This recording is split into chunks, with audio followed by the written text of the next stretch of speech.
Más que nada, estoy muy contento hoy, a través de en este año tuvimos la chance de participar en varias reuniones a nivel nación con la Comisión de Jóvenes Abogados. Primero empezamos, del Colegio de Abogados de Tucumán, primero empezamos con nuestra regional, que es Facanoa. Trabajamos con Agustín, con Antonella, con Florencia, con todos los chicos de acá de la comisión. Y viajamos a nivel nación, lo conocimos a Franco, que todavía no está conectado, creo, y a Matías, y la verdad que ellos son del Colegio Público de la Capital Federal, y encontramos otro grupo parecido al nuestro, que tenía muchas ideas de trabajar por la colegiación, y entre una charla y otra surge esta idea, ¿sí? De empezar a combinar y trabajar en conjunto para mejorar lo que es la abogacía joven, pero ya con una idea más ambiciosa, que es a nivel nación, empezar a hacer lazos que sean reales y que nos impliquen un beneficio para todos. Tras esa idea es que surge esta charla. Franco Malatesta, que no sé si todavía, si está o no, Estoy acá, Santi. Estamos. Ahí ya lo está vemos. Franco. Con él Estamos. estando en la reunión en Mendoza. Les comento cómo lo conozco. Me quedo sin ingreso a mi habitación donde yo estaba parando, y Franco decide conversar, y ahí surge esta idea de empezar a trabajar en conjunto. Así que, Franco, te agradezco mucho por primero darnos un espacio en un colegio tan importante como este. El mío no es menos importante, pero bueno, el trabajo en conjunto va a hacer que los dos crezcan mucho. Así que desde ese lado te agradezco, yo y todos los chicos. Cuando surge esta idea, me dicen de traer un disertante tucumano, y yo digo, bueno, tengo los mejores, que no dudo que sean los mejores a nivel nación en esto que hacen. Me comunico con Adolfo, me dice que sí, así que así surge la idea, y así es que empezamos a trabajar, y espero que no sea la primera actividad de muchas, ¿sí? No sé vos, Franco, si querés decir algo así, y de ahí presento yo a los disertantes. No, Santiago, antes que nada, un gusto enorme. Me presento, soy Franco Malatesta. Bueno, lo veo ahí a Mati Caputo también. En conjunto estamos coordinando lo que es la Comisión de la Abogacía Nobel del Colegio Público de la Capital Federal. Estábamos con un desperfecto técnico. De hecho, veo que se están agregando, estoy aceptando constantemente gente que se va uniendo de acá de Capital. Tenemos de ambas jurisdicciones un montón de gente, por eso estamos felices. Y en relación con lo que decía Santi, la verdad, nada, adhiero totalmente. Encontramos en él y en el Colegio de Abogados de Tucumán y en su comisión joven, nada, un grupo de trabajo magnífico, con muchas ganas de trabajar. Nos pusimos a laburar en colaboración apenas nos conocimos, y bueno, entendemos que esto de establecer lazos, nada, de trabajar en nuestro segmento de manera conjunta nos iba a hacer mejores. Ya por eso vamos. Agradezco a los disertantes que se encuentran acá. Para nosotros es un honor, es un placer tener tremendas figuras, bueno, representando a la jurisdicción. Y bueno, empezamos un laburo en conjunto que hoy arranca, pero que entendemos que no va a finalizar en lo pronto, que tiene para largo. Así que bueno, agradecerles. Antes de que empiecen a hablar ellos, más que nada quiero presentarlo. Tienen un currículum que tiene como 4 hojas, es muy largo, pero solo fruto de su humildad y de lo que son con nosotros, porque la verdad que en cada actividad que hacemos se brindan al 100%, y, y nunca nos ponen pero, y siempre están a disposición de nosotros, de la Comisión de Jóvenes. Solo voy a decir que son docentes de nuestra universidad, de la UNT, son entrenadores del equipo de litigación que el año pasado salió campeón a nivel nacional. Este año salió segundo, eh, pero son increíbles para nosotros, y para mí es un honor poder traerlo en esta charla. Ellos son Adolfo Bertini y Vanessa Lucero, unos amigos. Ya van a entender de la calidad de personas que hablo y los docentes que son ahora cuando empiezan a hablar. Bueno, Gracias, y me parece que hace una presentación demasiado ambiciosa, esperamos no desilusionarlos. Bueno, yo le voy a dar la palabra a Adolfo para que empiece. La idea de esta clase es que puedan hacer preguntas y sacarse dudas que tengan y que obviamente podamos contestar. Quizás haya alguna que no y se los diremos. Pero, bueno, la idea de esta charla es ver al contraexamen como una herramienta necesaria e imprescindible, de práctica imprescindible. Esta charla lo único que pretende es que les genere la inquietud de practicar contraexamen y que se puedan llevar herramientas súper prácticas para poder hacer un contraexamen efectivo y bueno en juicio, y persuasivo sobre todo. Bueno, yo te doy la palabra, Adolfo, para que vos empieces. Bueno, buenas tardes. Muchas gracias primero por las palabras. Me parece que Santiago nos subió mucho la apuesta. Yo pensaba que estaba hablando de otros disertantes, pero bueno, vamos a arrancar con este encuentro. Queremos hablar con ustedes del contraexamen y del contraexamen como una herramienta para contar una historia. Lo que queremos compartir con ustedes es una visión de esta herramienta de litigación desde el storytelling, desde contar una historia, la historia que nosotros hemos presentado en el alegato de apertura, la historia del relato de la teoría del caso que hemos presentado en el alegato de apertura. Esto que vamos a compartir... ¿Pantalla? Sí. Esta charla que vamos a compartir con ustedes tiene es el resultado de lo que hemos ido aprendiendo de lo que para nosotros son nuestros profesores referentes, que son Martín Sabelli, Fernando Freire, Rachel Carey. Hemos tomado clases con ellos y nos hemos dado cuenta que esta forma de entender la litigación como storytelling, como contar una historia permanentemente, hay muchos motivos de esto que hacen a la persuasión principalmente, y es por eso que hoy queremos hablar con ustedes sobre el contraexamen, herramienta esencial en la defensa, sobre todo, una herramienta donde se consolidan las garantías de la defensa, de la debida defensa, pero contarles el contraexamen y compartir con ustedes el contraexamen como herramienta esencial de litigación desde el storytelling, insisto en esto, de contar una historia. Y lo que vamos a ver en esta charla son estos 3 puntos principales. Hoy estamos estrenando un nuevo sistema de presentación que para nosotros es novedoso, que es el Canvas, que es gracias a la colaboración de una coordinadora que tenemos que tiene 14 años, que es fantástica, que es la hija de Vanessa, nuestra coordinadora general.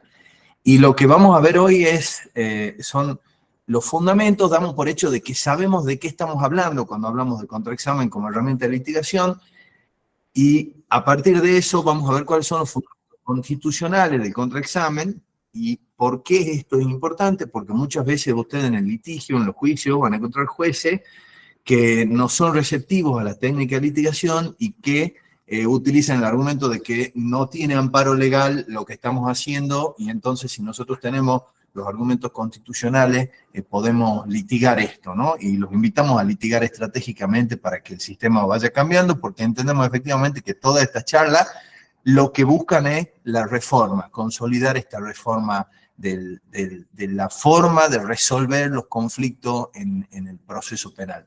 Después vamos a ver cómo, cuándo y para qué contraexaminar, y el desafío del que les hablábamos para cerrar la charla, por lo menos la parte de la exposición, y nuestro desafío es contar una historia en el contraexamen. Esos son los 3 puntos que vamos a desarrollar. Es decir, primero vamos a hablar de esto y después les vamos a mostrar unos ejercicios prácticos de contraexamen en distintas hipótesis. Bien, perdónenme si yo por ahí me tardo un poquito, como decía Adolfo, en entender el sistema pero ya creo que lo estoy entendiendo. A ver, ahí está. Bien, como decía Adolfo, esto que damos y que quizás, y yo siempre pido disculpas a la gente que por ahí ya ha hecho cursos de litigación y ha hecho cursos en particular de contraexamen o de sistema acusatorio, porque quizás les parecen temas remanidos o muy tratados, pero a mí me parece que es fundamental esto porque, sobre todo, como decía Adolfo, que nosotros seguimos en procesos de reforma y que, por lo que nos cuentan colegas, nosotros con Adolfo somos capacitadores de la Escuela Latinoamericana de Defensores que organiza Martín Sabelli, y ahí es una gran comunidad de gente que va a clases y que toma esta escuela, y ahí siempre tenemos testimonios de gente que, a pesar de que tiene ya códigos acusatorios de segunda generación o incluso de tercera, siguen teniendo operadores judiciales o incluso contrapartes que al momento del contraexamen le dice: doctor, pregunte, no afirme, doctor, haga la pregunta y deje de hablar usted, está alegando, porque en definitiva no se entiende el sentido del contraexamen. Y para defender ese tipo de objeciones de la contraparte, hace falta tener cierto speech, y ese speech no siempre va a ser legal. Hay códigos que quizás efectivamente solo prohíben las preguntas sugestivas en el examen directo. Y eso, con la regla de que todo lo que no está prohibido está permitido, nos puede servir para argumentar si se ha prohibido las preguntas sugestivas en el examen directo. Eso significa que en el contraexamen, si no se las ha prohibido expresamente, están permitidas, ¿verdad? Es una regla lógica y un principio general de derecho de que todo lo que no está prohibido está permitido. Ahora, puede pasar que los códigos no digan nada o que las prohíban en general a las preguntas sugestivas, lo que es mucho peor. Y eso puede llevar a que los jueces, por desconocimiento, por apego a la norma procesal, nos digan: doctor, usted está afirmando, tiene que hacer una pregunta.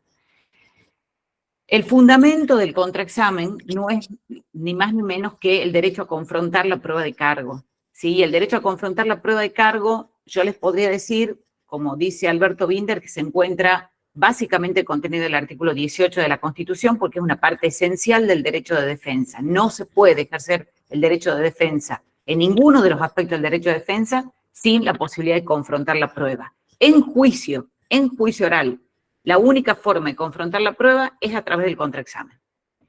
En la audiencia de control de acusación será a través de las objeciones probatorias que pongamos a la evidencia que se trate de ingresar, esa será la posibilidad de confrontar. Al momento de hacer una pericia, la posibilidad de controlar esa pericia, de ofrecer otro perito, pero en el juicio oral la forma que yo tengo de confrontar la prueba es el contraexamen. Y este fundamento constitucional está, como digo, en el artículo 18 de la Constitución y tanto en el Pacto Internacional de Derechos Civiles y Políticos como en la Convención Americana sobre Derechos Humanos, en esta última en el artículo 8, que habla del derecho de la defensa a interrogar a los testigos presentes. Y acá es a donde quiero ir. Yo hago mucho el ejercicio en la facultad o en los cursos con gente que nunca ha tomado cursos. Yo doy por hecho que ustedes sí, porque son todos abogados, y entonces partimos de ciertos conocimientos básicos, de que intenten sacarme información que yo no quiera darles, por ejemplo, sobre algo que hice, sobre algún viaje que hice que no puedo contar, que intenten sacarme esa información con preguntas abiertas. Si yo hiciera ese ejercicio ahora, no lo vamos a hacer porque somos muchísimos y sería un caos, pero si yo hiciera ese ejercicio ahora, incluso piénsenlo, no hay forma que si ustedes me pueden hacer 20 preguntas abiertas. Y si yo no les quiero contar algo porque no se los quiero decir, porque no me conviene, no lo van a poder lograr con preguntas abiertas. Y por eso es que el contraexamen usa la pregunta sugestiva como regla, que ya lo vamos a ver más adelante. Porque no hay otra forma de sacar información que el testigo no quiere decir, que el fiscal o el defensor no quiere que me entere, o que es algo que, por ejemplo, mancilla la credibilidad del testigo, ¿sí? Entonces, si la única forma de hacer o de obtener esa información que es relevante para mi caso es a través del contraexamen, en el caso de la defensa, lo vuelvo a decir, es un derecho constitucional y convencional, porque expresamente lo dicen los pactos. No tenemos, como los Estados Unidos, una cláusula constitucional sobre el derecho a la confrontación, pero la tenemos que armar con el bagaje convencional que tenemos. Te paso, Adolfo, vamos a ir cortos en esto para tener tiempo de hacerlo, lo más importante que es la práctica. Bueno, la pregunta que nos hacemos, la primera pregunta que nos hacemos después de tener ya el fundamento constitucional es ¿cuándo contraexamino? Si hay algo que defina cuándo voy a contraexaminar, puedo contraexaminar en cualquier momento, perdón, pero me aparecen las notificaciones de que están pidiendo acceso y no las puedo silenciar, así que si se siente un ruido por detrás de eso. ¿Cuándo contraexamino? Contraexamino siempre, contraexamino solo para dañar la teoría del caso a la contraparte, contraexamino cuando me sea útil a mí, cuando me es útil a mí. Bueno, como todas las técnicas de litigación, su uso está directamente determinado por la teoría del caso. Es decir, es el relato de inocencia o de culpabilidad que nosotros tengamos como nuestra teoría del caso, según el rol que ocupemos en el juicio penal, lo que va a definir si contraexamino o no contraexamino. Después vamos a ver cómo contraexamino y para qué contraexamino. Pero contraexamino cuando mi teoría del caso, que es mi brújula, que es mi norte, que es mi mapa, que define qué voy haciendo durante el juicio, me lo pide. Es decir, cuando voy a fortalecer mi teoría del caso, cuando voy a ayudar a lo que yo dije en el alegato de apertura que había pasado, cuando preguntarle al testigo de la contraparte, que eso es básicamente contraexamen, sin perjuicio de que también se puede contraexaminar al testigo propio, pero a la hipótesis general, cuando preguntarle al testigo de la contraparte me sirve para hacer más fuerte mi teoría del caso. Ahí contraexamino. Y ahora bien, puede ser también que contraexamine para debilitar la teoría del caso de la contraparte. Por eso ahora la pregunta que hacemos es, ¿para qué contraexaminamos? Bueno, sabiendo ya que contraexaminamos cuando nuestra teoría del caso nos lo pide, vamos a contraexaminar, o para construir nuestra teoría del caso, que es la hipótesis de un contraexamen constructivo, como ustedes habrán escuchado por ahí, o para debilitar la teoría del caso de la contraparte. Y puede ser que sea para las dos cosas. Es decir, hay una vieja corriente de enseñanza o de concepción del contraexamen que lo entiende como una herramienta para destruir al testigo de la contraparte, para destruir al testigo de la contraparte, o a la teoría del caso de la contraparte. En realidad es una concepción del contraexamen que parte de aquellas corrientes que sostienen que los sistemas acusatorios y la técnica de litigación solamente consisten en la competencia de dos teorías donde gana el que mejor argumenta. Es una visión reduccionista y hasta diría limitada y peligrosa del sistema acusatorio y de la técnica de litigación, y nosotros lo que les proponemos es entender el contraexamen como una herramienta para construir nuestra teoría del caso, y entonces ahí estamos ante una hipótesis de teoría de contraexamen constructivo, o para debilitar la teoría del caso de la contraparte. Recuerden que nosotros podemos tener defensas positivas o defensas negativas. Cuando tenemos una defensa positiva es porque nosotros estamos sosteniendo una hipótesis alternativa a la del fiscal. Por ejemplo, un caso de legítima defensa. Y entonces ahí nuestro contraexamen buscará alimentar esa teoría del caso de legítima defensa con la contraparte. Puede que no, puede que como en la mayoría de los casos la defensa se encuentre ante una teoría del caso de duda razonable, y esa teoría del caso de duda razonable, por ejemplo, una teoría del caso de duda razonable sobre la participación de nuestro defendido, y eso implica que nosotros vamos a tener que cuestionar o desacreditar la intervención del primer policía que llega a la escena del crimen, y la no identificación del rastro de nuestro defendido, de huella, de pisada, en la habitación donde se encuentra el cuerpo, de huellas que sean consistentes con la de nuestro defendido. Entonces ahí, para establecer esa teoría de duda razonable que muestre que el fiscal no superó el estándar probatorio, entonces trabajaremos con un contraexamen que busca debilitar la teoría del caso de la contraparte. En definitiva, esas son las dos hipótesis para las cuales yo contraexamino.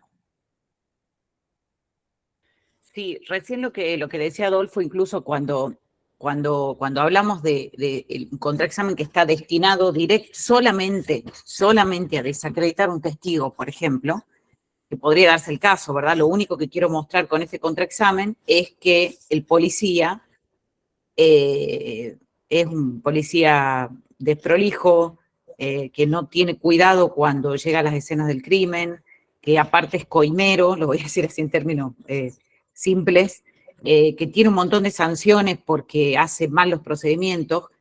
La única forma, en el único caso en el que se me habilitaría estratégicamente es el contraexamen, es decir, que en el análisis del caso yo diría, sí, hago este contraexamen es porque eso forme parte de mi historia. Y volvemos al comienzo de la charla. Ese policía corrupto, improlijo, que no hace bien el trabajo, que cuando llega a la escena del crimen hace lo que quiere, que lleva mal los procedimientos, forma parte de la historia que estoy contando. O porque estoy contando que esa es la policía que se encargó del crimen, de la escena del crimen, o porque estoy contando que ese policía tiene un interés en particular porque recibió dinero, porque tengo la hipótesis de que pudiera haber recibido dinero de alguna de las partes. Si no, si eso no forma parte de mi historia, así sea el peor policía del mundo, yo no contraexamino. Y esa es la decisión estratégica. ¿Forma parte o no de la historia de culpabilidad o inocencia que yo voy a contar? Y eso a los abogados muchas veces nos cuesta muchísimo hacer, porque a veces decimos, pero si lo tenemos servido, si es un mentiroso el policía, o es un mentirosa la vecina, es una mentirosa la vecina, si ha dicho una cosa totalmente distinta cuando ha declarado. Ahora la pregunta es, ¿esto realmente nos afectó? ¿Esto realmente cambió en algo la historia que estoy contando? ¿Esto forma parte de la teoría del caso que estoy contando? Y por eso, perdón Adolfo que yo termine con esto, ¿no? Recién cuando Adolfo decía, hay una concepción de que el contraexamen era destruirlo al testigo, que se veía incluso en la forma de hacerlo el contraexamen, que un contraexamen violento, muy hostil con los testigos, que generalmente no consigue nada. Si lo aplicamos a la vida cotidiana, los que tienen hijos, intenten convencerlos de que hagan algo empezando con 2 afirmaciones violentas. No hay chance, ¿sí? Bueno, de la misma manera pasaba con esos contraexámenes violentos y hostiles con los testigos. Porque no siempre, aparte, el contraexamen va a ser, como decía Adolfo, para desacreditar o para destruir, sino que a veces los testigos tienen partes de nuestra historia fantásticas que podemos contar. Y si la podemos contar con el testigo de la contraparte, cuán más creíble es nuestra historia, ¿sí?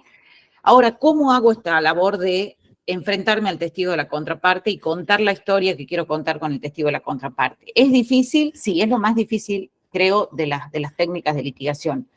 Y eso lo pueden afirmar la gente que litiga. Seguramente todos los que han estado en un juicio saben que es la parte más complicada, porque estoy justamente frente al testigo que ha contado exactamente la versión distinta que yo acabo de contar en el alegato de apertura, ¿sí?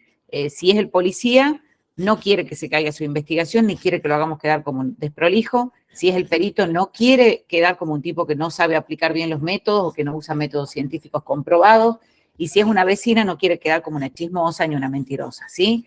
Entonces nos enfrentamos de entrada a alguien que es hostil, pero no hostil porque sea malo, es hostil a nuestra versión, ¿sí? Está contando la versión contraria. Y para eso, la única forma de no errar, y esto voy a hacer plagio de una frase que dice un amigo y profesor nuestro, Martín Sabelli, no es para acertar siempre, es para que los errores no sean culpa nuestra, para que el juicio no se pueda perder por nuestras metidas de pata, ¿sí? Es para minimizar los riesgos. Yo les aseguro que contraexámenes hechos con esta regla, a rajatabla, tienen muchísimo menos margen de error. La mayor parte de los errores que se ven en juicio, cuando uno ve juicios, y se ven contraexámenes y se ven testigos matándolo al abogado, que son algunas escenas de película, es porque nos salimos de estas reglas que, como digo, minimizan el riesgo. Ahora paso. Esperen. Ahí está. Bien, ¿querés empezar vos, Adolfo? Vamos de a dos. Sí, las reglas de oro, y esta frase se la copiamos a Rachel, una profe y amiga, las reglas de oro del contraexamen son 3. Hay una regla común al examen directo y al contraexamen, que es nunca pregunto nada cuya respuesta no conozco. O cada pregunta que hago, la hago porque conozco la respuesta, ¿sí? Pero específicamente en el contraexamen, las 3 reglas de oro son hacer afirmaciones sugestivas con tono de pregunta, afirmaciones sugestivas con tono de pregunta que contengan un hecho nuevo por cada afirmación e ir de lo general a lo particular. Yo voy a hablar de la afirmación sugestiva con tono de pregunta, del hecho nuevo a la vez, y después vamos a hablar con Vanessa de ir de lo general a lo particular y del punto esencial, que es el siguiente, el que viene después. ¿Por qué afirmación? Vas a hablar de todo, digamos. No, y después vos hablas de lo otro, de lo más importante, que es la imagen visual. Eso he querido decir por hacerme el presentador. ¿Por qué? Claro, Vanessa hace un rato decía algo súper importante. ¿Se puede hacer un contraexamen sin usar estas reglas? Sí, claro, porque cualquiera podría decir, no, yo hago preguntas abiertas cuando estoy contraexaminando al testigo de la parte contraria, a mí me va bien, he ganado muchos juicios, tengo muchos defendidos en libertad gracias a eso, yo no necesito hacer contraexamen. Bueno, muy probablemente eso pase en algunos casos, hay jugadores de fútbol virtuosos, hay tenistas virtuosos, hay artistas virtuosos y hay abogados virtuosos. Pero después están las personas normales como yo, que no tienen esa suerte y necesitan técnicas que le minimice el margen de error y que los mantenga dentro de una zona segura. Y estas zonas técnicas... Lo mismo no siempre pasa eso. Bueno, No siempre nos mantenemos en la zona segura, pero bueno, con esto menos errores de lo que ya de por sí cometemos. entonces, claro, ¿por qué estas reglas? Porque estas son las formas de mantenernos con mayor seguridad sin cometer errores, preguntando todo aquello cuya respuesta conocemos, haciendo afirmaciones sugestivas con tono de pregunta. Recuerden que el contraexamen es el momento donde nosotros hablamos y a través de lo que nosotros decimos, el testigo va contestando por sí o por no, y el jurado, o el juez técnico, o el tribunal, va escuchando a través de nuestro contraexamen cuáles son los elementos que van fortaleciendo nuestra teoría del caso, o debilitando, por ejemplo, la credibilidad del testigo, o debilitando la teoría del caso de la contraparte, o debilitando la evidencia que introdujo la contraparte con ese testigo. Y las afirmaciones sugestivas con tono de pregunta van más allá de las preguntas sugestivas. Damos por hecho y nos ponemos todos de acuerdo en que en el contraexamen están habilitadas las preguntas sugestivas, a diferencia de la regla general de un directo, que son solo preguntas abiertas. Pero lo que nosotros le proponemos no es solo preguntas sugestivas. Es decir, no es solo una pregunta donde esté incluida la respuesta y el testigo que tenga que contestar por sí o por no. Les proponemos afirmaciones sugestivas con tono de pregunta. ¿Y la diferencia cuál es? La diferencia es la siguiente. Vanessa, ¿usted está en su casa? Sí. Esa es una pregunta sugestiva, ¿cierto? ¿Por qué me contesta por sí o por no? Yo sé que está en su casa, pregunto, la estoy viendo, sé que está en su casa y le hago una pregunta y ella contesta así por sí o por no. Lo que le proponemos son afirmaciones sugestivas que tengan un tono de pregunta al final. Vanessa, ¿usted está en su casa? Sí. Está sentada en una silla. Sí. Está sentada en una silla negra. Sí, así es. Y tiene puesta una camisa blanca. Sí. Es decir, estas preguntas son inocuas, ¿sí? Y podría yo hacerlas con preguntas sugestivas y me contestaría sí, tal vez sin problema. Ahora, cuando estamos trabajando con un testigo, por ejemplo con un policía, por ejemplo con un perito, por ejemplo con una víctima, el familiar de una víctima, y también al revés, cuando somos querellantes o fiscales y tenemos que trabajar con los testigos de la defensa o tenemos que hablar con el imputado, contraexaminar al imputado, también nos encontramos con testigos que son naturalmente reticentes a contestarnos.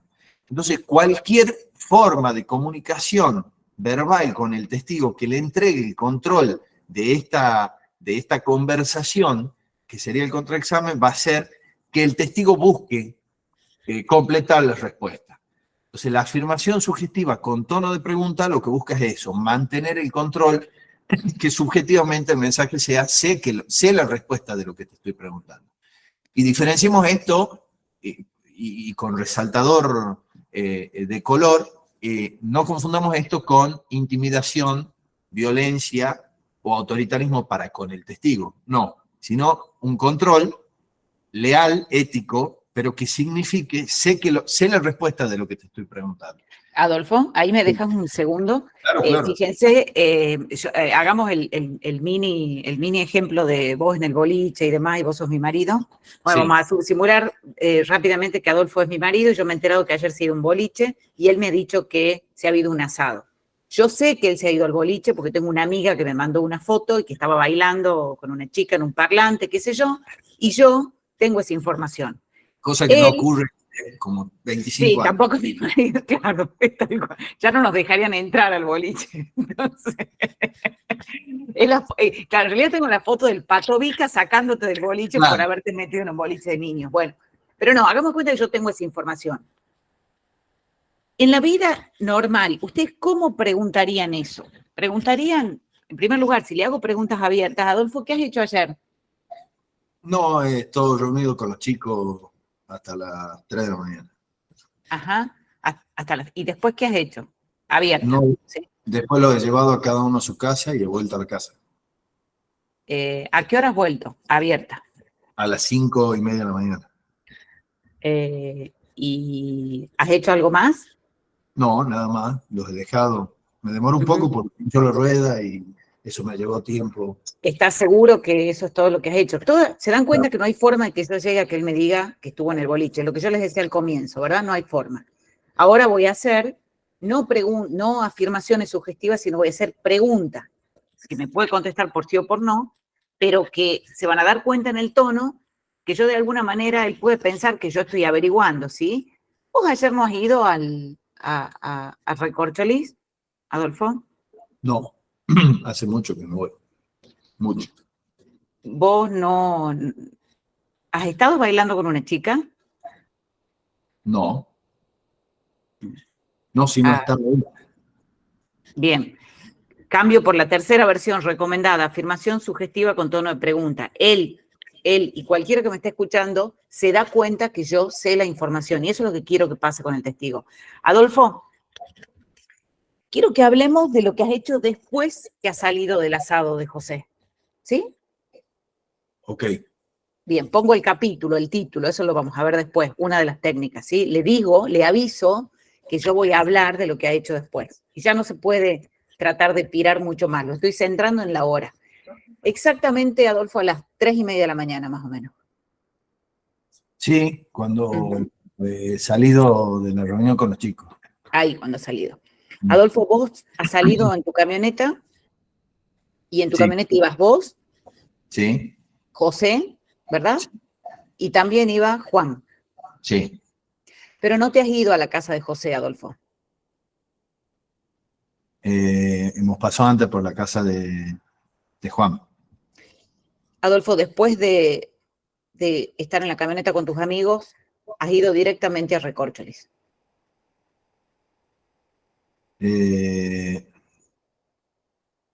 No.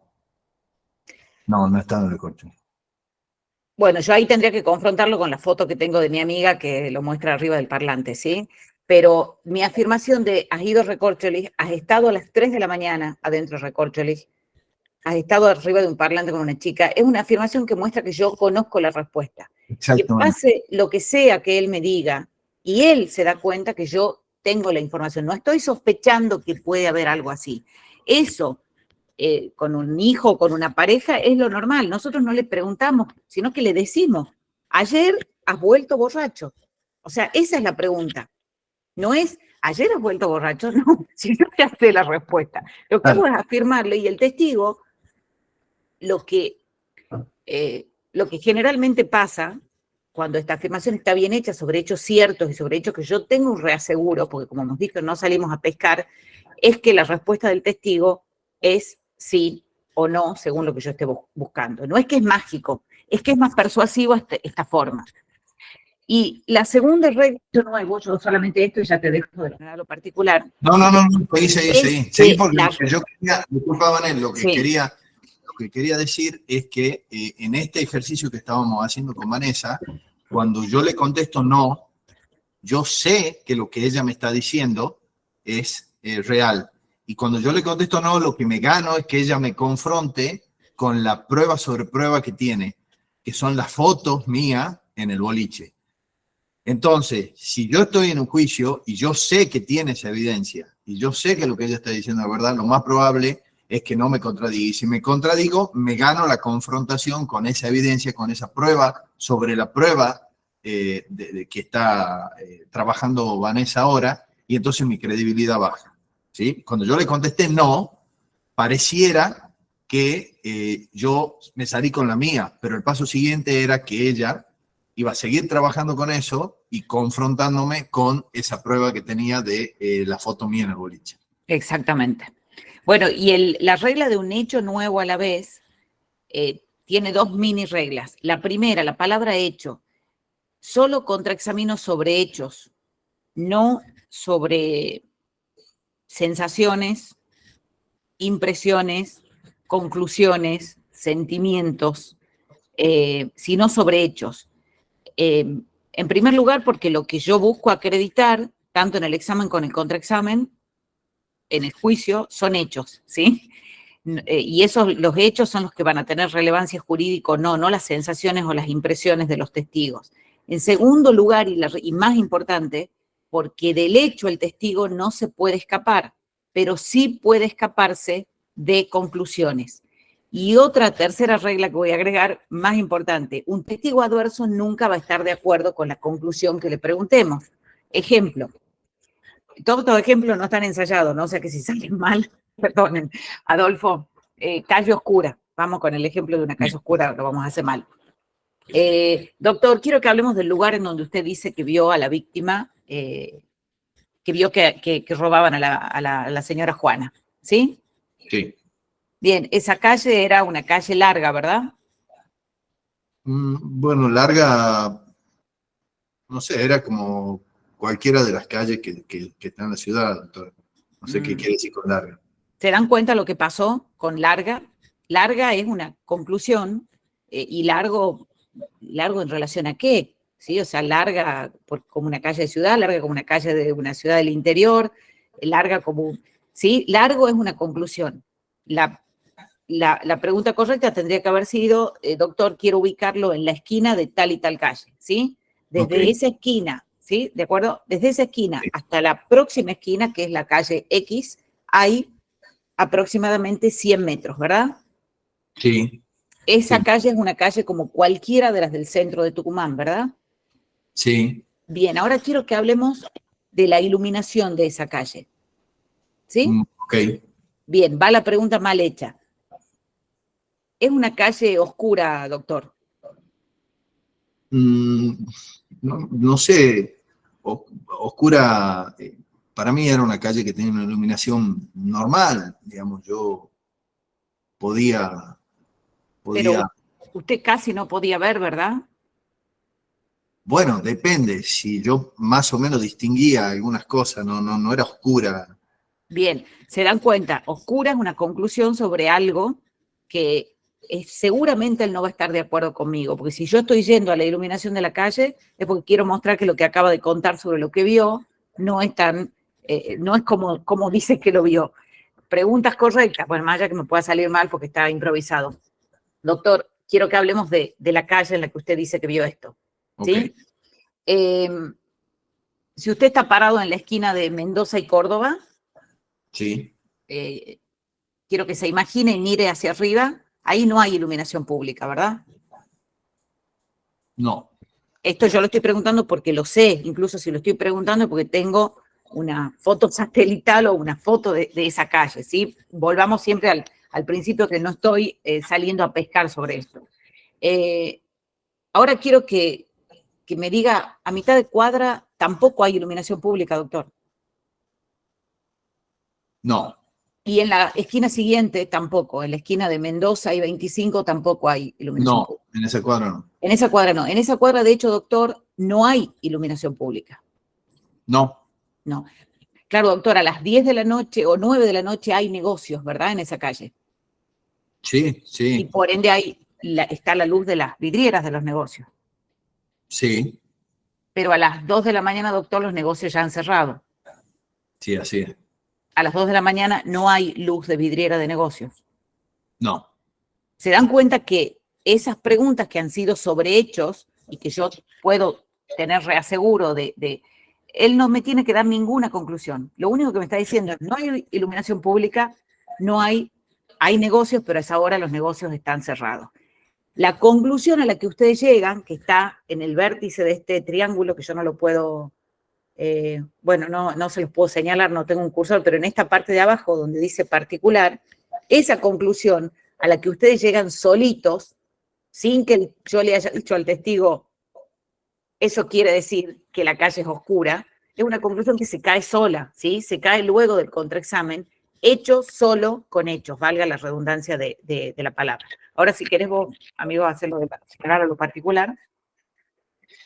Bueno, en la última regla de oro es ir de lo general a lo particular. ¿Por qué de lo general a lo particular? Bueno, porque de esa manera nosotros logramos generar esta imagen y logramos mostrar a dónde apuntamos.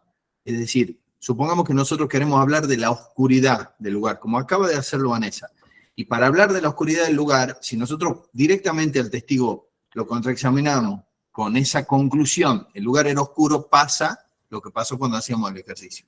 El testigo se da cuenta, percibe que estamos tratando de cuestionar su declaración, y entonces una vez que le hemos dado una conclusión, el concepto de oscuridad para cualquiera de las 79 personas que estamos hoy en esta reunión es distinto, ¿sí? El concepto de miedo, de oscuridad, de frío, de desolación, de peligro, es subjetivo. Entonces, lo que tenemos que hacer es traducir en hechos eso. ¿Y en qué hechos? Bueno, en hechos que conocemos. ¿Por qué que conocemos? Porque recuerden que tenemos que preguntar cosas cuya respuesta conocemos para que nosotros estemos en zona segura, y si el testigo no nos dice la verdad, entonces podamos confrontarlo. Y digo, no nos dice la verdad y no simplemente miente, porque puede ser que el testigo no esté mintiendo, sino que haya tenido condiciones observacionales malas, o que haya él percibido la realidad de otra manera, y entonces para él sea la verdad, pero en realidad no sea consistente con lo que ocurrió. Entonces, por eso no digo simplemente que mintió el testigo. Uh-huh. Y la idea de esto es eso, lo que acaba de mostrar Vanessa cuando me contraexaminó. Claro, ir desde estas ideas, desde el lugar, desde la iluminación pública, pasar a otro capítulo donde habla de las luces de las vidrieras, de que en tal momento ya no las hay, de que están apagadas. Y con todo eso, que son hechos que ella puede, porque tiene prueba por detrás que ella puede confrontar si yo contradigo, entonces dejar ya sentada la conclusión de en el lugar no había buena luz, o estaba oscuro en definitiva. Esa pregunta final, entonces quiere decir que el lugar era oscuro, es la que no hay que hacer nunca. Es la pregunta de más, es la que hay que evitar, ¿sí? Hay que evitar eso, y hay que evitar salir a pescar.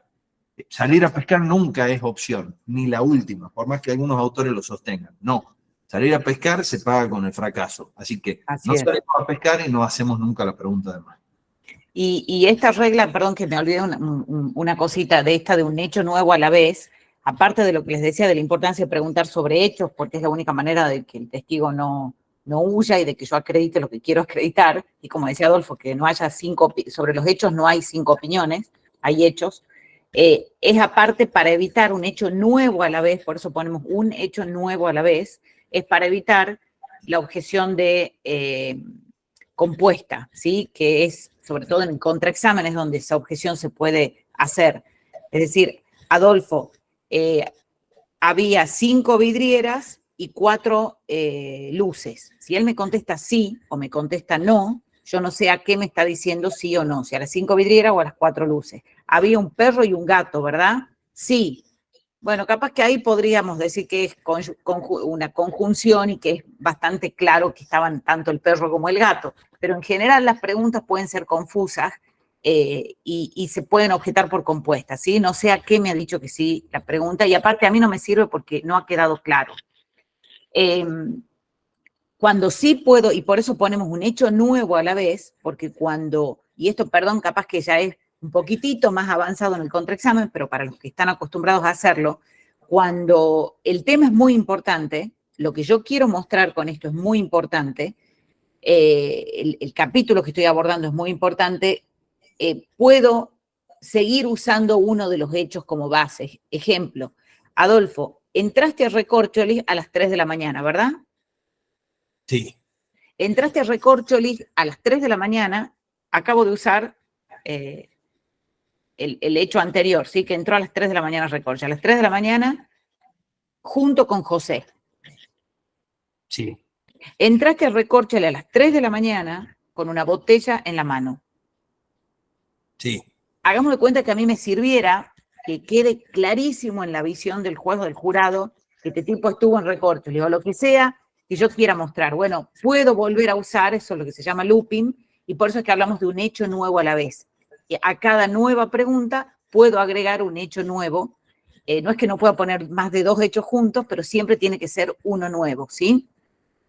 Bien, y de lo general particular lo explicó Adolfo, la idea es que esto también nos va a servir para poder armar una historia buena. Ahora lo vamos a ver cómo. Bien. Esto es lo que les decimos que es o creemos que es el desafío que tiene el contraexamen, que es poder contar una historia cada vez que se sienta el testigo de la contraparte, por supuesto, solo si me sirve, solo si es estratégicamente conveniente, solo si le sirve mi teoría del caso, ¿sí? No es un despliegue de ego el momento del contraexamen, de mostrar qué bueno que estoy contraexaminando, sino solo si realmente es estratégicamente necesario. Pero si fuera estratégicamente necesario, la propuesta que les hacemos y que les aseguramos que es más fácil es hacerla siguiendo todas estas reglas que hemos dicho, ¿verdad? Afirmaciones sugestivas, con tono de pregunta, un hecho nuevo a la vez, de lo general a lo particular, que lo general a lo particular implica básicamente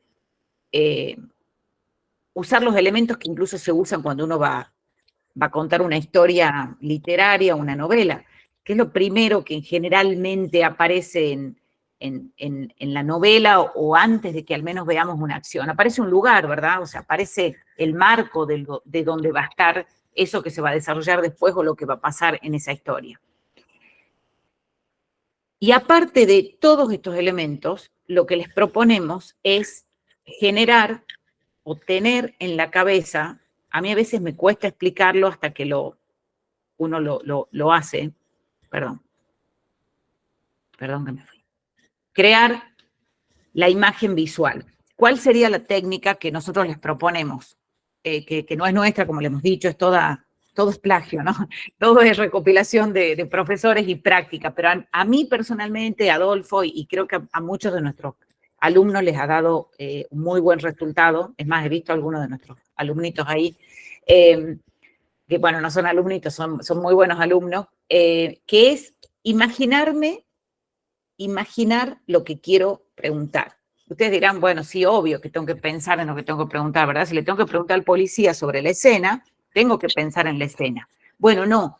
La propuesta es imaginar la imagen, perdón que parezca redundante, imaginar la foto, imaginar el lugar sobre el que quiero contraexaminar, imaginar la calle sobre la que quiero contraexaminar, imaginarla. Imagínense que están haciendo un contraexamen sobre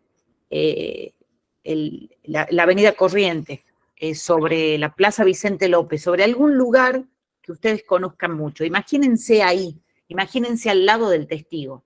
Y una vez que tengan esa imagen, obviamente del tema que corresponde a cada testigo, empezar a hacer preguntas.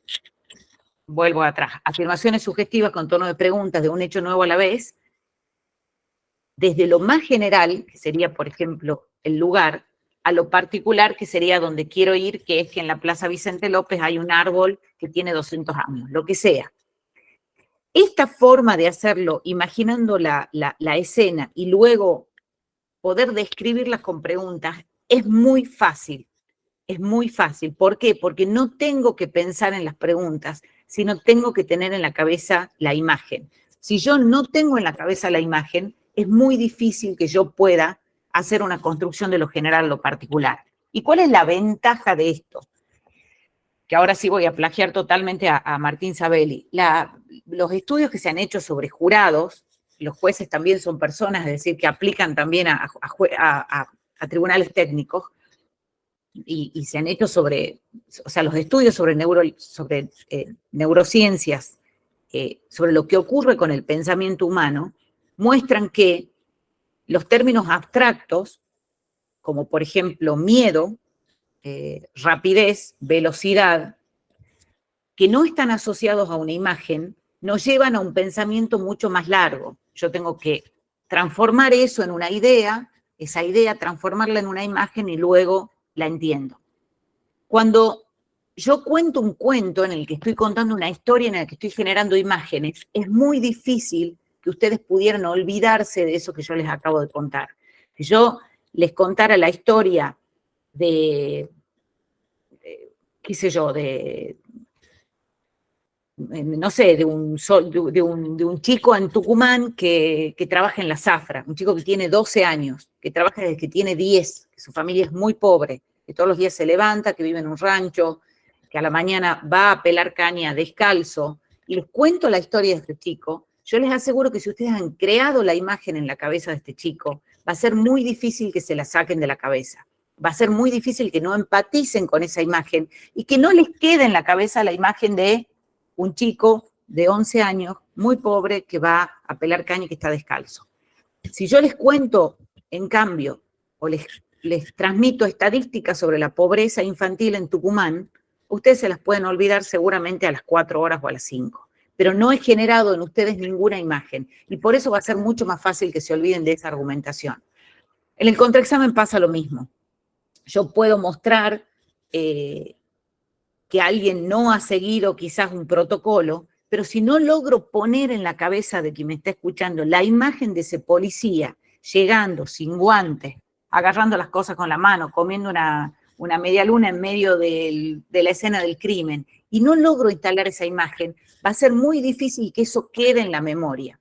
Entonces la propuesta no es ni siquiera ser menos técnicos, al contrario, como lo hemos dicho, para nosotros estas son reglas que no se pueden saltear. No es que, bueno, acá hace una abierta porque estás en terreno seguro. No, en general eso sale mal. Esos despliegues de acá sí puedo hacerlo, salen generalmente mal. O salen bien una vez de 20.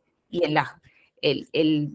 salen 19 veces bien y una sale muy mal. Y esa vez que sale mal, capaz que perdemos el juicio por nuestra culpa, que es lo que tenemos que tratar de evitar.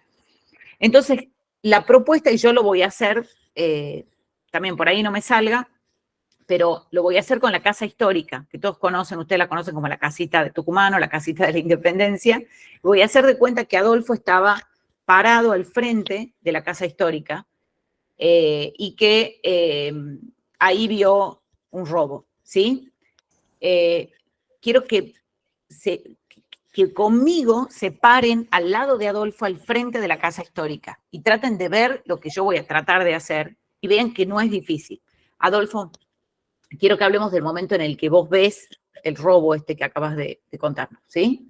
Ok. Vos estabas parado en la vereda del frente de la casa histórica. Sí. Exactamente al frente de la puerta azul. Sí. Esa puerta azul que tiene 2 hojas de madera, ¿verdad? Sí. Es decir que vos desde el frente de la casa histórica veías la puerta azul entera, ¿verdad? Sí. Y veías toda la casa histórica blanca. Sí. ¿Verdad? En ese momento, cuando vos estabas mirando la casa histórica, ¿verdad? Porque estabas sacando una foto, ¿es cierto? Sí. O tratando de sacar una foto, ¿verdad? No, por sacar una foto. Por sacar una foto. Cuando vos estabas por sacar una foto, viste que se abría la puerta de la casa histórica. Sí, la hoja derecha. Se abría la hoja derecha. Y de ahí salía una chica. Sí. Salió una chica que gritaba auxilio. Sí, estaba gritando auxilio. Bien, eso que yo acabo de hacer que es una estupidez, pero digamos, yo podría no haber preparado el contraexamen. Lo único que yo tengo en la cabeza es la secuencia. Es como si tuviera una pequeña escena de una película. Una pequeña escena de una película. Si yo logro hacerlo bien, que seguramente no lo he hecho bien, pero si yo lograra hacerlo bien, al que está escuchándome, estoy generándole la misma escena de la película. Que no es ni más ni menos una pequeña escena de esa historia que yo he contado en el alegato de apertura si mi caso cierra perfecto, ¿sí? Si yo en ese momento lo que quiero mostrar, si ese fuera el caso, ¿no?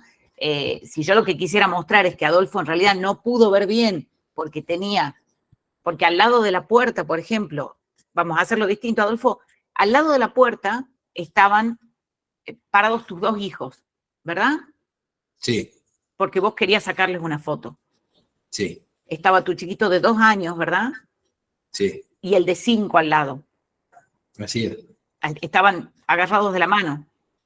Sí, Y vos, si yo trato de mostrar con todo eso que él en realidad estaba pendiente de 2 chicos chiquitos y que todo lo que él dice que vio con tanta claridad no puede ser porque en ese momento corrió a agarrarlos porque el de 2 se escapó, lo que sea, es muy difícil que el que me está escuchando se saque de la cabeza la imagen de él al frente de la casa histórica sacándole la foto a los 2 chicos.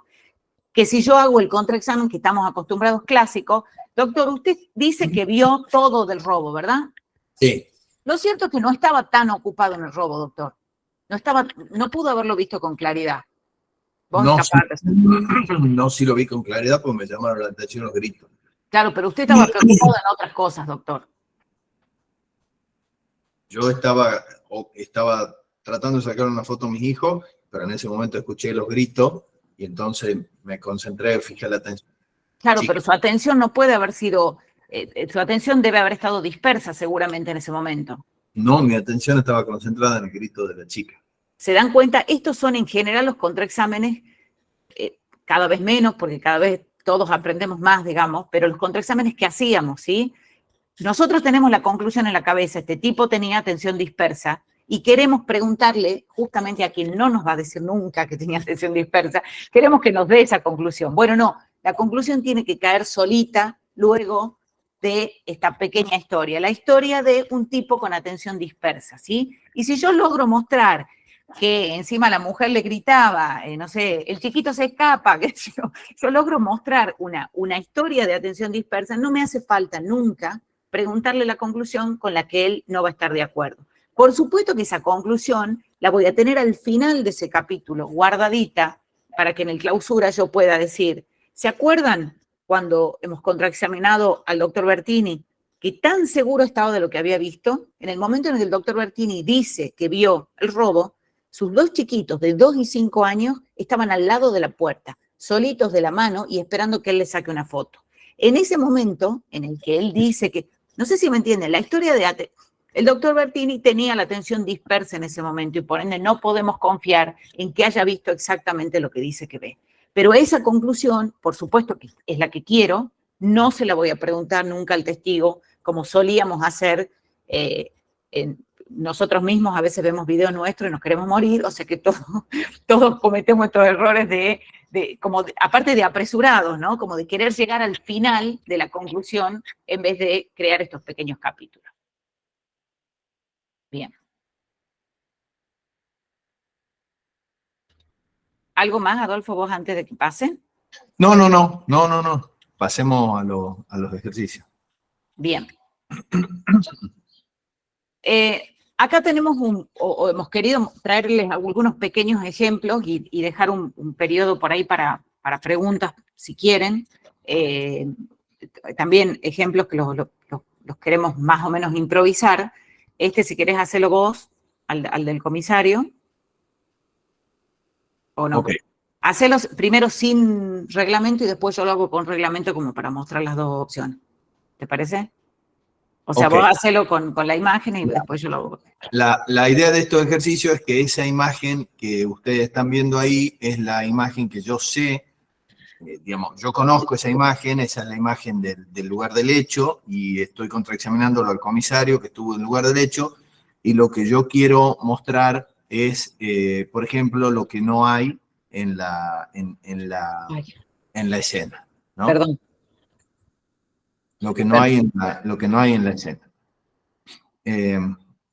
Ahí está, excelente. Comisario, quiero que hablemos del lugar donde usted encontró el cuchillo. Muy bien. El cuchillo estaba en el comedor de la casa de Juan, comisario. Sí, sí era el comedor. De hecho, el cuchillo estaba en el piso del comedor. Sí, Hablemos del piso del comedor de la casa de Juan Comisario. El piso del comedor es un piso que parece de madera. claro, es de los que se llaman pisos flotantes. Es un piso flotante, ¿cierto? Sí, sí, Yo quiero que hablemos de un piso flotante color marrón, sí, marrón claro. sí. Yo quiero que hablemos, comisario, de ese cuchillo que usted Ujú. encontró. El cuchillo, comisario, que usted encontró es un cuchillo con mango de madera. Sí, Es un cuchillo con una hoja de más o menos 10 centímetros, comisario. así es. Son estos cuchillos que se llaman tipo sierrita, Sí, tipo tramontina. tipo tramontina. Ese cuchillo, comisario, tenía unas manchas rojas, Sí, ¿cierto? Esas manchas rojas estaban en la hoja, comisario. la hoja y también había sobre el piso. Ya vamos a hablar de lo que pasaba en el piso, pero yo quiero que hablemos ahora, comisario, de lo que había en el cuchillo. Sí, Las manchas rojas estaban en la hoja, comisario. sí, En el mango del cuchillo no había manchas, comisario. no, En el mango del cuchillo no había manchas manchas rojas con huellas, comisario. no, a simple No vista había, no. a simple vista no había manchas rojas, comisario. No había manchas rojas con huellas de un dedo, No, por ejemplo. Ok. Bueno, ese sería, a partir de lo que yo sé, porque yo tengo esta foto del lugar del hecho, y voy haciendo, puede ser que el punto sobre el que haya trabajado no sea relevante, pero vamos a pensar que es relevante mi teoría del caso, porque yo quiero mostrar en una teoría de duda razonable que no se pudo identificar la huella de mi defendido. exacto. Supongamos que esa fuese la hipótesis. Bien. Otra opción yendo a otro punto, porque Adolfo, yo hagamos de cuenta que lo que quiero mostrar es, en mi historia, es el desorden que había en este lugar, ¿sí? Dentro de mi historia, yo no voy a pelear con el comisario, al contrario, yo el comisario lo quiero perfecto, divino, el mejor comisario del mundo, lo que quiero es que me acredite, el fiscal lo que va a hacer, lo único que va a hacer es ingresar el cuchillo, no le importa mucho más, pero a mí sí me interesa, hagamos de cuenta, en mi hipótesis, porque yo estoy hablando de que ha habido una pelea y qué sé yo, sí me interesa ese desorden, me interesa la botella de vino, que no se la ve entera, pero está acá, ese celular, plata en el piso y copa rota, ¿sí? Así que yo ahora voy a hacer para tratar de mostrar eso. Comisario,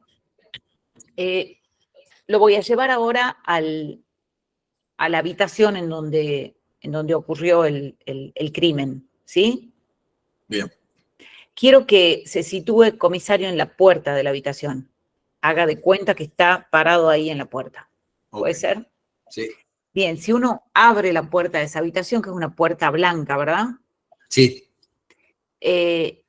La habitación tiene un piso de madera, como símil madera. Un piso sin madera flotante, sí. Un piso símil madera flotante. Bien, apenas abre la puerta usted, si usted mira hacia abajo, hacia el piso ese de madera flotante, lo primero que vio ese día, comisario, fue una botella de vino vacía tirada. Sí. Una botella sin vino, Sí, estaba vacía. vacía. Y al lado de la botella de vino, comisario, si usted estaba parado en la puerta, te ve la botella de vino, al lado, a mano derecha de la botella de vino, había un billete de $1 Sí. y una tarjeta como de crédito, ¿verdad, comisario? Arriba del billete. Estaba encima. Estaba Sí. encima. Viene un poquito más, ni siquiera un paso, unos centímetros más adelante había un celular tirado en el piso. Sí. Bien, comisario, usted no se ha movido y desde arriba, en esos 2 metros cuadrados, un poco más adelante del celular, una copa de vidrio rota, ¿verdad?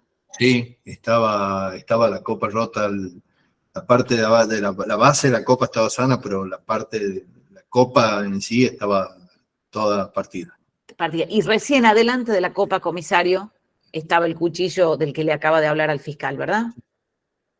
Bien, eso, que es puede ser otro objetivo del contraexamen, era mostrar esto que quizás el fiscal no había mostrado y que por supuesto sería 10 veces más persuasivo si yo pudiera, porque capaz que por alguna improlijidad del comisario no hay foto, si acá en este caso el comisario hizo re bien las tareas, puso números y demás, pero hagamos de cuenta que no hubiera foto y que hubiera solamente un acta. Bueno, este sería mi contraexamen para tratar de mostrar caos, ¿sí? No era un cuchillo solamente, algo había pasado ahí antes y puede ser consistente con lo que yo cuento. Más persuasivo sería, por supuesto, que yo a este contra lo haga directamente con esta foto que estoy mostrando y cada una de las afirmaciones las voy acompañando con marcar en la foto lo que estoy mostrando, ¿sí? Como estoy en el contra, no tengo ningún problema, no me pueden decir sugestivo, la introduzco en el contra también puedo introducir evidencia, así que introduzco la foto luego de haber acreditado que él sacó la foto, que puso y la uso para el contraexamen, ¿sí? Y ahora, bien, una cosa que no la hemos puesto en las placas, porque las queríamos hacer lo más simples posibles, y que como habrán visto estamos usando, porque si no, no se puede hacer ni contraexamen ni examen directo, es capítulos temáticos, capítulos de información, ¿sí? Yo al comisario no le puedo preguntar en un solo chorro de cosas, por ejemplo, sobre la escena del hecho y luego pasar a su legajo y luego preguntarle sobre cómo encuentra al imputado tirado en el piso. No puedo, ¿sí? No puedo porque se pierde el comisario y porque lo más importante, se pierde quien me está escuchando. Y aparte porque si hemos dicho que lo que queremos hacer es contar una historia y contar pequeñas escenas de la película, de la historia mía, lo que necesito es que sean pequeñas escenas. Y para eso necesito dividir en capítulos. Esos capítulos en el contraexamen, a diferencia en el examen directo, no me voy a ir por las ramas, no hace falta que sean cronológicos. Pueden ser temáticos, pueden ser el más importante al comienzo sería lo ideal y el más importante al final y en el medio el que pueda ser un poco más débil, para empezar fuerte y terminar fuerte. Pero necesito capítulos. Y para que el testigo sepa dónde lo llevo, y ustedes, díganme si no les cambia, que yo les diga, doctor, quiero hablar del momento en el que usted llega a la facultad. Ustedes saben que yo voy a hablar de eso. No voy a hablar de cualquier parte de su carrera. Doctor, quiero que hablemos de cuando usted cursó la especialización de Derecho Penal, en el año 2000 no sé cuánto. ¿Sí? Ok. Voy a hablar de eso, aunque yo lo haya traído para hablar. Eso es lo que voy a hablar. Él sabe que me tiene que contestar sobre eso. Y el que está escuchando sabe que el testigo, si empieza a delirar con otra cosa, perdón la expresión, es un mentiroso y se me está tratando de escapar. Si le acabo de decir, doctor, quiero que hablemos de lo que pasó a las 9 de la mañana cuando usted iba en el ómnibus 118 hacia Yerbabuena. Bueno, no sé si a ver, voy a hablar de lo que pasó en el ómnibus, no importa si se ha levantado a las 9 de la mañana, a las 7. Al testigo lo ubica y al que está escuchando también. Y para eso lo que necesito es el orden de mi información, ¿sí? Saber que con este testigo voy a tener 3 temas, los títulos de cada tema y tener en cuenta que a veces incluso dentro del mismo tema puedo llegar a tener subcapítulos. Hagamos este ejemplo y cortamos así, porque ya son las 22 y así podemos, o hacemos el de la rueda de reconocimiento. Hagamos la rueda. Bueno, vamos a hacer de cuenta con este ejemplito. Perdón si salen mal los ejemplos, pero no están practicados tanto. Todo improvisado. Bueno, vamos a hacer de cuenta que estamos con un testigo que es Adolfo, que la rueda de reconocimiento, como ustedes saben, se hizo en la etapa de la investigación preliminar, se hace una sola vez porque si no, hagamos de cuenta que se hizo con todas las profilaxis necesarias, ¿sí? Las personas, bueno, acá esta rueda de reconocimiento no es precisamente, no tiene mucha profilaxis porque son bastante distintos las personas, pero hagamos de cuenta que estuviera bien hecha la rueda de reconocimiento, pero que yo agarro y leo en el acta que el testigo al que el fiscal lo presentó y vendrá el doctor Bertini y les contará, porque en definitiva la rueda de reconocimiento luego se va a introducir como testimonial en el juicio, también se la puede filmar, por supuesto, pero lo va a traer a Bertini a que cuente qué es lo que pasó en la rueda de reconocimiento. Y yo leo el acta y me doy cuenta y veo que en el acta ponen, el doctor Bertini dice que le parece que podría ser el número 3, pero luego mirando más detenidamente dice que el 4. Luego de pensar, confirma que es el 4. ¿Sí? Es decir, en el acta de alguna manera se muestra que él dudó de quién era la persona que lo había atacado, ¿sí? Que le había robado. Y yo eso es lo que quiero mostrar. ¿Cómo lo voy a hacer? Voy a tratar de que ustedes entren con él a la habitación en donde se hace la rueda de reconocimiento, ¿sí? Y para que me sea muy fácil, porque no lo he preparado, me voy a parar al lado de él y me voy a imaginar la situación. Doctor, quiero que hablemos de cuando lo llevaron a hacer esta rueda de reconocimiento, ¿sí? Después de que usted denuncia. Ok. ¿Sí? Deben haber sido las 7 de la tarde cuando usted llegó a la oficina del fiscal, ¿verdad? Sí. Y usted llegó, lo recibió alguien de la fiscalía, ¿verdad? Sí. Y lo hicieron subir al segundo piso, que es donde están estas salas para reconocimiento. Sí. Ahí abrieron una puerta y usted entró a un lugar en el que había un vidrio delante de usted, ¿verdad? Sí, un vidrio que me han dicho que era espejado, que no se podía ver. Claro, le explicaron que las personas No que podían. iban a entrar no podían verlo a usted, ¿verdad? Sí. Y ahí usted estaba sentado con el fiscal, Sí. con el defensor del imputado y con el Así. secretario. Y ahí hicieron pasar a 4 personas, ¿verdad? Sí. Cada una de ellas tenía un número en la mano. Sí. Y esas personas estaban vestidas de distintas formas, ¿verdad? Sí. Había algunas personas que estaban con traje Sí. y otras personas, por ejemplo, que estaban con jean. Sí. Bien, doctor, cuando le preguntaron si usted reconocía a la persona que le había robado, usted dijo que tenía que verlos con detenimiento. Hagamos de cuenta que esto lo hubiera dicho él y estuviera en el acta, así que tenía que verlos con detenimiento, ¿verdad? Sí. Y en ese momento miró al 1, Sí. ¿verdad? Al 2, Sí. al 3, Así es. al 4. Los miró con detenimiento, como les dijo. Sí. Me Y tomé mi ahí tiempo. dijo, ¿cómo? Perdón. Tomé mi tiempo. Se tomó su tiempo. Y luego de tomarse su tiempo, doctor, usted dijo, mirando a ese vidrio, creo que es el 3. Sí. Creo que es el 3 y luego miró al 4 y dijo, no, es el 4. Sí. Eso fue lo que pasó adentro de la rueda de Sí. reconocimiento. Primero dije el 3 y después estaba más convencido de que era el 4. Usted estaba más convencido de que era el 4, pero usted, doctor, cuando entraron estas personas, no miró al 4 y lo señaló y dijo, ese es el que me robó. No. No, usted primero creyó que era otra persona. Sí, que era el 3. Bien, listo. Ahí yo dije en algún momento, usted en realidad no está seguro de que sea el 4, no, porque ¿qué me va a decir? No, doctora, ahora estoy recontra seguro porque es la persona y porque después me doy cuenta que tenía la misma barba y qué sé yo. Ahí me ha faltado, perdón, quizás la descripción de cada una de las personas que él había visto, ¿sí? Pero bueno, es una cuestión de tiempo que ya no lo quiero hacer y aparte me olvidé. No es solamente por tiempo. Pero bueno, esta es la propuesta que les hacemos muy resumida porque es un tema que aparte se aprende, esto les queremos dejar como enseñanza nuestra, se aprende practicando el contraexamen, ¿sí? La mayor parte de las cosas que uno puede aprender se las aprende con la práctica. Por supuesto que estudiar es imprescindible y es lo que hay que seguir haciendo, pero estas cosas son como bailar o jugar al fútbol o jugar al tenis. Si no se lo hace, no se sabe si se lo sabe hacer, ¿no?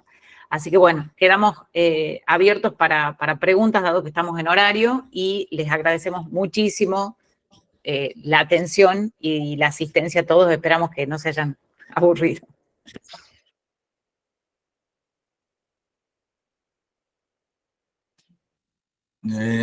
Francisca levantó la mano, yo no sé, Sí. ¿querés habilitarle el micrófono, Santiago, a Francisca?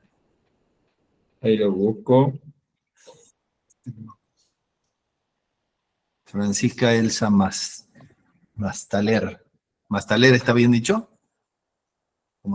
Ella no se puede habilitar el micrófono, Sí, está bien. no me está dejando habilitar el micrófono, así que va a tener que ser por chat. Ah, Bueno, Francisca, te pido bueno, si disculpas, quieren pero preguntar. vas a tener que escribir tu pregunta por chat porque está Sí, alguien preguntaba si podíamos mandar este Canvas, me parece que no se lo puede mandar, pero sí les podemos mandar un PowerPoint si quieren. Dos, te interrumpo, porque sí. ahí este colegio estoy todo viendo la idea también luego para el nuestro. Tienen una videoteca de todas las charlas, entonces le Ajá. dijeron que no había problema, que iba a quedar guardado esto. Así que Perfecto, bueno, ahí está. fantástico, pero si necesitan, no tenemos problema de Sí, me lo mandarles pasan a mí y PowerPoint. yo lo mando. Perfecto, perfecto. Francisca, disculpa, ¿querés escribir tu pregunta o era alguna acotación? ¿Querés comentarla por el chat? Porque la configuración no nos permite abrir los micrófonos de...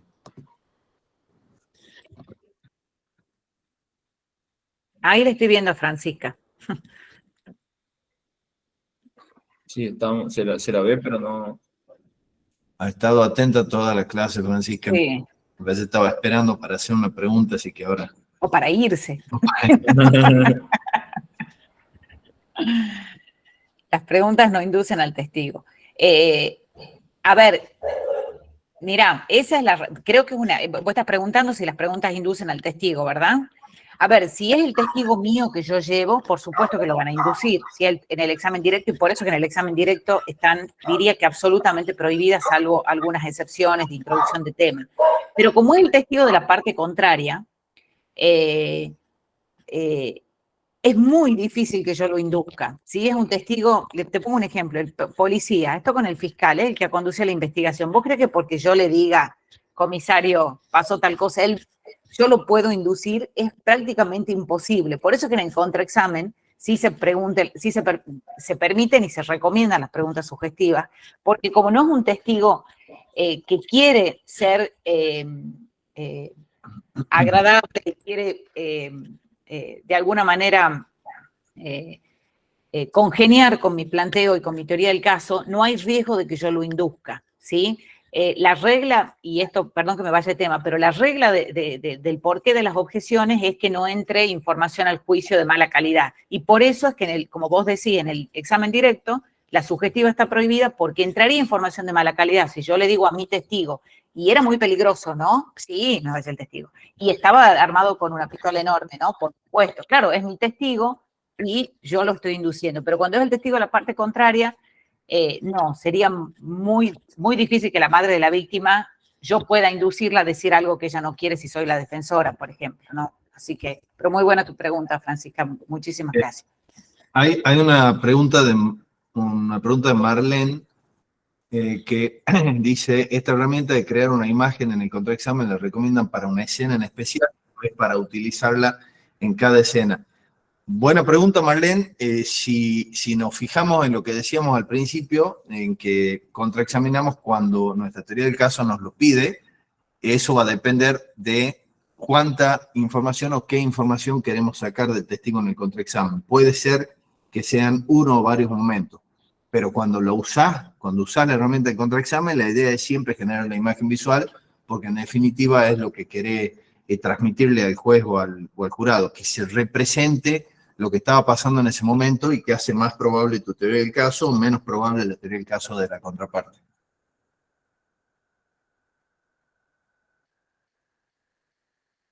Así es.